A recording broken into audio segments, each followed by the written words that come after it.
How to log into Darwinbox employee account. To sign into your Darwinbox employee account, first of all, open any browser you have in your device and in searching bar, search for Darwinbox employee account.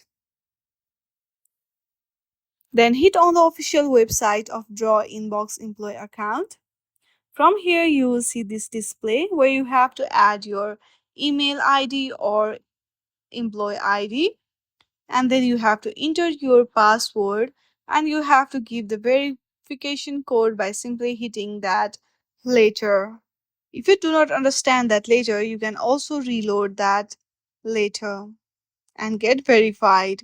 Once you fill out this form, there you will see sign in option. Simply hit on that and then you are good to go.